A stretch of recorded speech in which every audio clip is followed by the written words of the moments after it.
Telangana chamber మీట్లో కొత్త కార్యదర్శిగా ఉన్న శ్రీధర్ గారు హీరో సిద్ధు జొన్నలగడ్డ గురించి కొన్ని సంచలన వ్యాఖ్యలు చేశారు. 2 కోట్లు కూడా వసూలు చేయలేని ఆయన 13 కోట్లు ఎలా వసూలు చేస్తాడంటూ కూడా వ్యాఖ్యలు చేశారు. మరి దీని గురించి మాట్లాడడానికి మనతో పాటు సీనియర్ అనలిస్ట్ అప్పాజీ గారు ఇప్పుడు మనతో ఉన్నారు.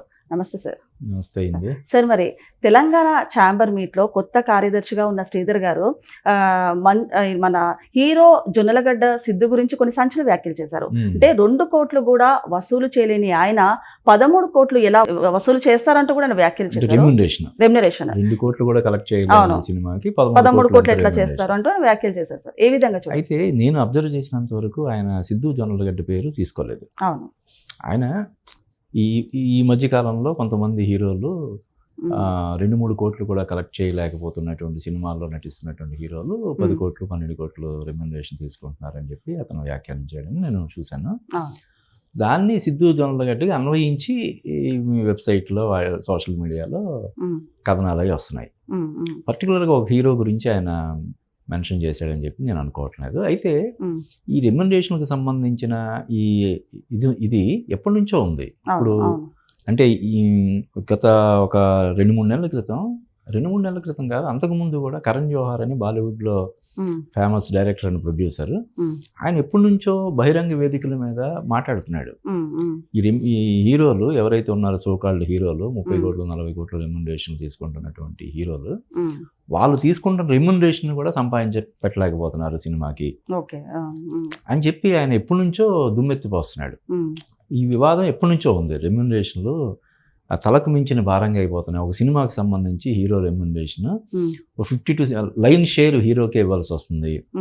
కానీ అంత తీసుకున్నటువంటి హీరో కనీసం తన రెమ్యునరేషన్ కూడా వెనక్కి రాబట్టలేకపోతున్నాడు అని చెప్పి విమర్శలు ఎప్పటి నుంచో ఉన్నాయి. అది సిద్ధు జొన్నలగడ్డకే కాదు, ఎవరికైనా వర్తిస్తుంది.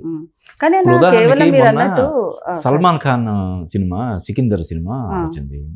ఆ సినిమాకి గాను సల్మాన్ ఖాన్కి 100 కోట్లు రెమ్యునరేషన్ ఇచ్చారని చెప్పి అఫీషియల్గా వాళ్ళు ప్రెస్ నోట్ ఇచ్చారు. అంటే 100 కోట్లు వైట్ ప్లస్ దానికి జిఎస్టీ అది కూడా ప్రొడ్యూసరే కడతాడు. 100 కోట్లు సల్మాన్ ఖాన్ జేబులోకి 100 కోట్లు ఆ సినిమా. ఆ సినిమాకి డిజిటల్ ఆడియో వగేరా వగేరా రైట్స్ పక్కన పెడితే థియేటర్ కల్గా వచ్చింది మొత్తం 100 కోట్లు, 100-110 మధ్యలో వచ్చింది. అంటే జస్ట్ సల్మాన్ ఖాన్ రెమ్యునరేషన్ మాత్రమే వచ్చింది.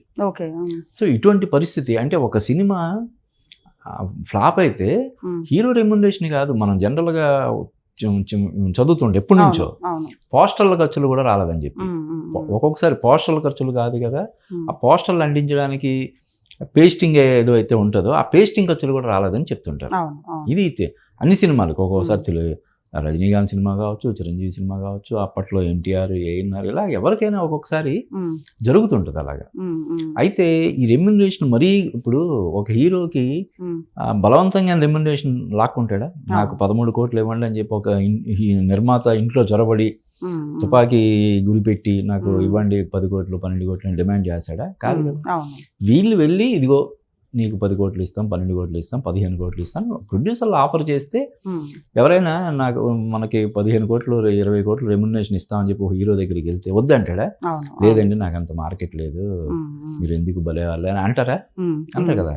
పైగా అతను నటించినటువంటి 2 సినిమాలు టిల్లు స్క్వేరు, అంతకుముందు డీజే టిల్లు, 2 కూడా చాలా లాభాలు తెచ్చిపెట్టిన సినిమాలు అవి. నిజానికి ఫస్ట్ సినిమా హిట్ అయిన తర్వాతే అతని రేంజ్ పెరిగింది. చాలా మంది అతను వెంటబడినా కూడా అతను వేరే సినిమా కమిట్ అవ్వకుండా, లేదు ఈ సినిమాతో వచ్చిన స్టార్డమ్ అంటే జస్ట్ ఒక్క సినిమాతో వచ్చిన స్టార్డమ్ మనకి కాదు, అది లెక్క మనం పరిగణలోకి తీసుకోలేము అని చెప్పి అతనంతటా అతనే ఆగి 2వ సినిమా కూడా చేసి అది కూడా సూపర్ డూపర్ హిట్ అయిన తర్వాత అప్పుడు ఒక 2 సినిమాలు కమిట్ అయ్యాడు. ఇప్పుడు మొన్న వచ్చిన సినిమా తర్వాత ఇప్పుడు త్వరలో రిలీజ్కి ఇంకో సినిమా మన కోన వెంకట్ వాళ్ళ సిస్టర్ డైరెక్ట్ చేస్తుంది. ఆ 2 సినిమాలు కమిట్ అయ్యాడు. ఆ 2 సినిమాలకు గాను అతను భారీ పారితోషికం తీసుకున్నాడు అనడం కంటే ఇచ్చారనడమే కరెక్ట్ కదా. ఇప్పుడు ఆ మధ్య వరద బాధితుల సహాయార్థం చాలా మంది హీరోలు స్పందించారు. అందులో ఈ సిద్ధు జొన్నలగడ్డ కూడా ఉన్నాడు. మన ఆంధ్రప్రదేశ్కి 15 లక్షలు, తెలంగాణ ప్రభుత్వానికి 15 లక్షలు, 30 లక్షలు విరాళంగా ఇచ్చాడు. 30 లక్షల విరాళం ఇచ్చేంత ఇది ఉండాలంటే అతను ఏదో 1 కోటి 2 కోట్లు తీసుకుంటే అందులో నుంచి 30 లక్షల విరాళం ఇవ్వలేడు కదా. భారీ మొత్తంలో రెమ్యునరేషన్ తీసుకుంటేనే ఇలాగా కొంత వితరణ చేయగలుగుతాడు. కాబట్టి ఆ విషయంలో మనం హీరోని మనం నిందించలేము. ఎందుకంటే ఇచ్చేది ప్రొడ్యూసర్, వాళ్ళ లెక్కలు వాళ్ళకు ఉంటాయి.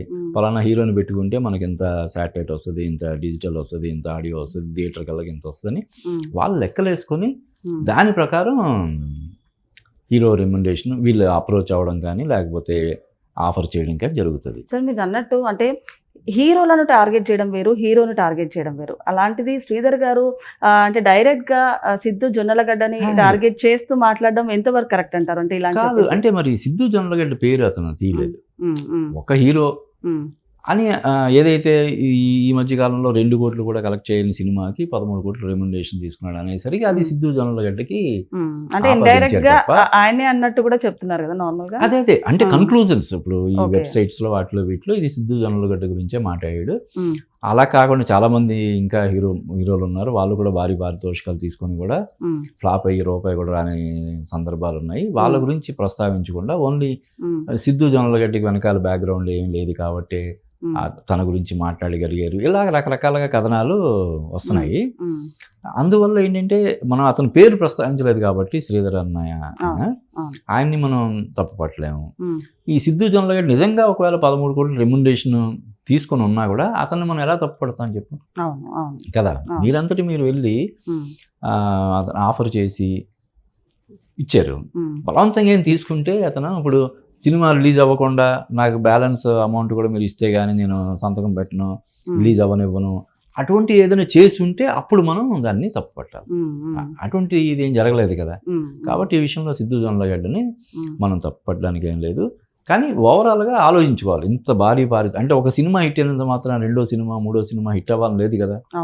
ఇప్పుడు కూడా ఒక సినిమా అట్టర్ ఫ్లాప్ అయినా కూడా మనకి ఏ విధమైనటువంటి ఇబ్బంది లేకుండా ఉండేలాగా జాగ్రత్తలు తీసుకోవాల్సినటువంటి అవసరం, బాధ్యత నిర్మాతల మీద ఉంది. హీరోది ఏముంది, 13 కాదు 10 30 ఇస్తానంటే తీసుకుంటాడు కదా. ఎలా చక్కగా విరాళాలు ఇవ్వచ్చు, కొంతమందికి సహాయం చేయొచ్చు, ఆర్థికంగా సహాయం చేయొచ్చు, తన ఇది ఇమేజ్ పెంచుకోవడానికి కొన్ని కార్యక్రమాలు అవి చేయొచ్చు అన్న ఉద్దేశంతో వాళ్ళు హీరోలు ఎప్పుడు కూడా వాళ్ళు రెమ్యునరేషన్ పెంచుకోవాలన్న ఆలోచనతోటే ఉంటారు.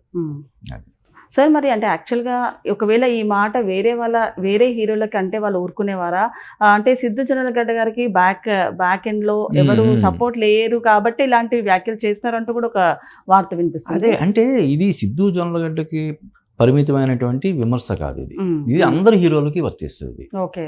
రైట్ ఫ్రమ్ అమీర్ ఖాన్ కావచ్చు, సల్మాన్ ఖాన్ కావచ్చు, షారుఖ్ ఖాన్ కావచ్చు, ఇక్కడ చిరంజీవి, ఎన్టీఆర్, ఎవరైనా సరే. అందుకే ఇప్పుడు చాలామంది ఏంటంటే ఏం డిమాండ్ చేస్తున్నారంటే హీరోలు సినిమా నిర్మాణంలో భాగస్వాములు కావాలి.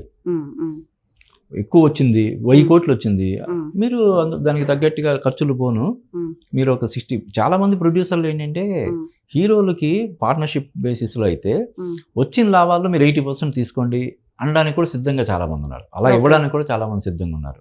నేను పెట్టుబడి పెడతా 50 కోట్లు 60 కోట్లు ఎంత అయితే అంత పెడతాను, ఆ పెట్టుబడి పోను వచ్చిన లాభాల్లో వచ్చిన దాంట్లో మీరు 80% తీసుకొని నాకు 20% ఇవ్వండి, లేదంటే 90% ఇవ్వడానికి కూడా కొంతమంది సిద్ధంగా ఉంటారు.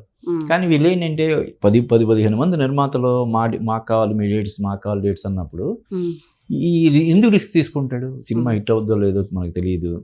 తన వరకు సబ్జెక్ట్ అది బాగుంటేనే ఓకే చేస్తాడు. ఎందుకంటే సినిమా బాగుండకపోతే కెరీర్ ఎఫెక్ట్ అయ్యి తనకే కదా. నిర్మాత ఆబ్వియస్లీ భారీగా నష్టపోతాడు, కానీ ఇతనికి కూడా కెరీర్ పరంగా కూడా ఇతనికి నష్టం ఉంటుంది కదా. తను కూడా మ్యాక్సిమం జాగ్రత్తలు తీసుకుంటాడు.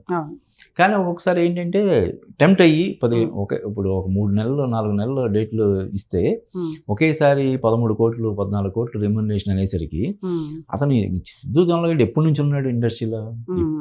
దాదాపుగా ఒక 20 సంవత్సరాలుగా అతను నానా కష్టాలు పడి ఇంత చేస్తే ఇప్పుడు బ్రేక్ వచ్చింది అతనికి. ఆ వచ్చినప్పుడు దాన్ని క్యాష్ చేసుకోవాలనుకోవడం, వీలైనంత వరకు దాన్ని రెమ్యునరేషన్ ఎక్కువ ఇస్తానన్నప్పుడు తీసుకోవడానికి ముందుకు రావడాన్ని మనం తప్పు పట్టలేం. ఓకే సార్, నమస్తే. ఓకే ఇందు.